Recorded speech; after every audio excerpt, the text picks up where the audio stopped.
या कुक्षि विवरे कृत्वा स्वयं रक्षति सर्वतः नमामि जननीं देवीं परां प्रकृतिरूपिणीं कृच्छ्रेण महता देव्या धारितोऽहं यथोदरे तत्प्रसादात् जगद्दृष्टं मातुर्नित्यं नमोऽस्तु ते पृथिव्या यानि तीर्थानि सागरादीनि सर्वतः वसन्ति यत्र तां नौमि मातరం భూతిహేతవే. మాతృదేవో భవ. ఇప్పుడు మనము ఫిబ్రవరి నెల 2026 సంవత్సరంలో గోచార ఫలితాలు ద్వాదశ రాశి వారికి ఎలా ఉన్నాయో తెలుసుకునే ప్రయత్నం చేద్దాము. కుంభరాశి వారికి ఫిబ్రవరి నెల 2026 సంవత్సరంలో గోచార ఫలితాలు ఏ విధంగా ఉంటాయో సశాస్త్రీయ వేరు పద్ధతిలో తెలుసుకునే ప్రయత్నం చేద్దాము.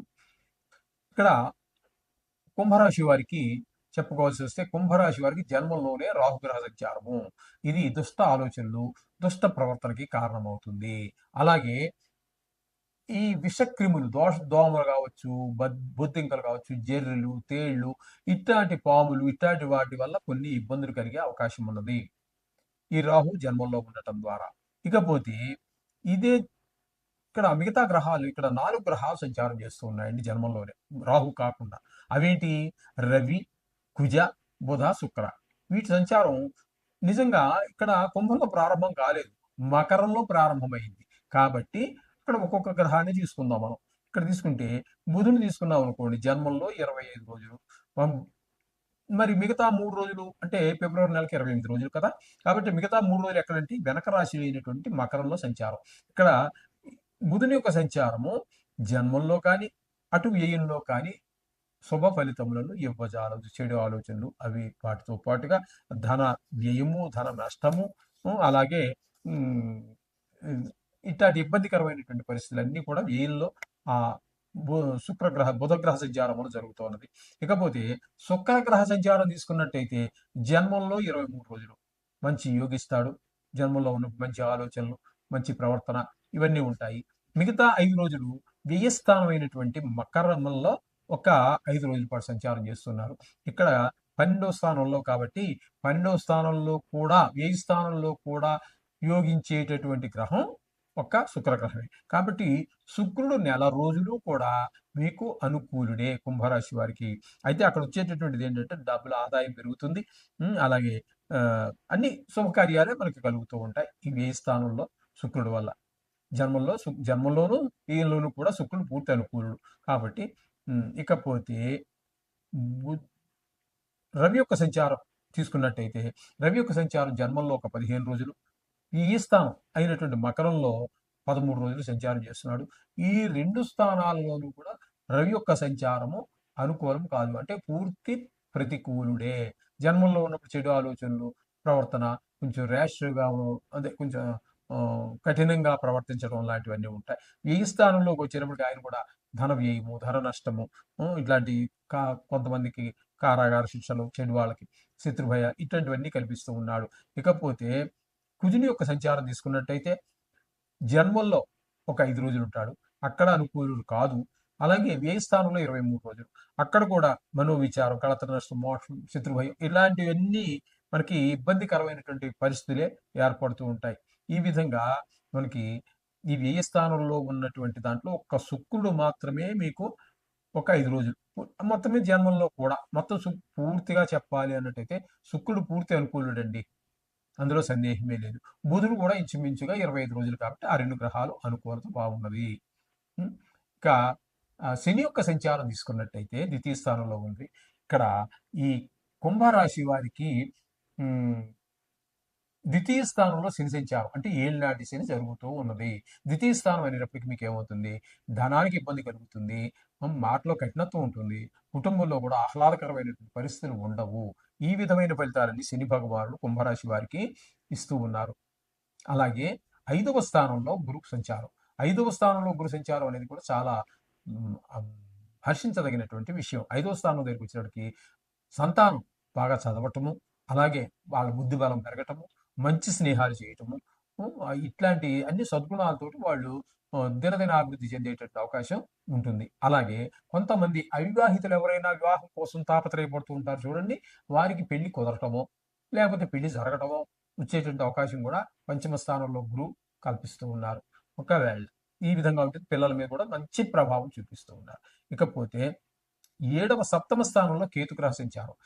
మరి ఇక్కడ సప్తమ స్థానంలో కేతు ఉండటం వల్ల వచ్చే పరిస్థితులు ఎలా ఉంటాయి అన్నట్టయితే భార్యాభర్తల మధ్యన చిన్నపాటి ఆ, అలగటము, అదే కోపగించుకోవటం, మాట మాట పట్టింపులు ఇట్లాంటివన్నీ ఉంటూ ఉంటాయి. అలాగే జాయింట్ వ్యాపారం చేసే వారి మధ్యన కూడా కొన్ని ఇబ్బందికరమైనటువంటి పరిస్థితులు ఏర్పడుతూ ఉంటాయి ఈ కేతుగ్రహ సప్తమ స్థాన సంచారం వల్ల. ఇది ఒకటి గమనించండి. అందుచేత ఖచ్చితంగా మీరు రోజు నవగ్రహ మంత్రాలు జపిస్తూ ఉండండి. వీలున్నట్టయితే మీకు ఈ మహాశివరాత్రి సద్వినియోగం చేసుకోండి. మీకు గ్రహ దోషాలన్నీ పోతాయి. అలాగే సంకష్టహార చతుర్థి కూడా తక్కువేమీ కాదు. ఆ రోజు కూడా పూజ చూడటమో, డబ్బులు కట్టడమో, ఏదో ఏం లేదు అక్కడికి వెళ్ళి కూర్చొని చూడండి. కళ్ళతో వాళ్ళు ఎవరో తీసుకుంటుంటే మన దగ్గర డబ్బులు లేకపోతే ఆ విధంగా కూడా మనం చేయటం ద్వారా కూడా సమస్త ఈ గ్రహ దోషాలను తగ్గించుకునే అవకాశం ఉంది. కాబట్టి గమనించండి. రోజు నిత్యము మీరు ఇంట్లో చేసే ఆ పూజ కూడా చేసుకోండి. శోభం భూయాత్. ఉపజానరం. ఈ విధమైన ఫలితాలన్నీ దానివల్ల వస్తుంది. అంటే ఈ 4 గ్రహాలు శుక్ర, రవి, కుజ, బుధ ఎంతో కొంత ఏకాదశి స్థానంలో ఉండగా యోగిస్తున్నారు. ఏ స్థానంలోకి వెళ్ళి మధ్యలో వెళ్తున్నారు నెల మధ్యలో. కాబట్టి వీటినన్నింటినీ సంక్రమణం అనొచ్చు, తప్పేమీ లేదు. ఆ సంక్రమణం జరిగిన తర్వాత అంటే సెకండ్ హాఫ్ అంతా కూడా మనకి ప్రతికూలమైన ఫలితాలే ఉన్నాయి. ఇకపోతే రాహుగ్రహం, ఇది నెల రోజుల నుంచి కూడా ఈ నెల రోజులు కూడా మొత్తం ఏ స్థానంలో ఉంటుంది. అది కూడా ధన వ్యయం, మూలధన నష్టం ఇవన్నీ కల్పిస్తుంది.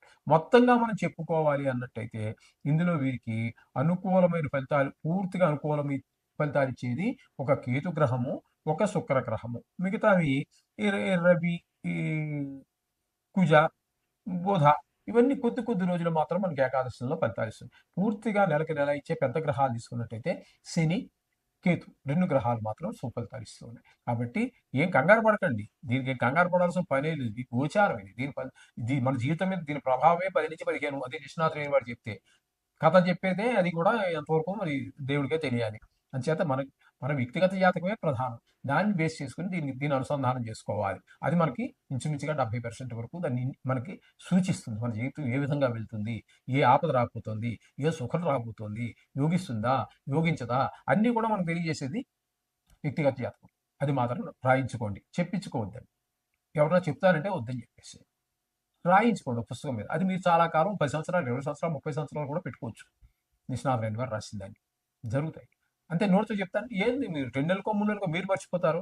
మీరు వెళ్ళిన 10 నిమిషాల లోపల నేను మర్చిపోతాను. నేనే కాదు, ఎవరైనా సరే. మరి ఎవరో వస్తుంటారో అది చెప్పాలి కదా. ఇది పెట్టుకుని కూర్చుంటే అవుతుందండి మరి.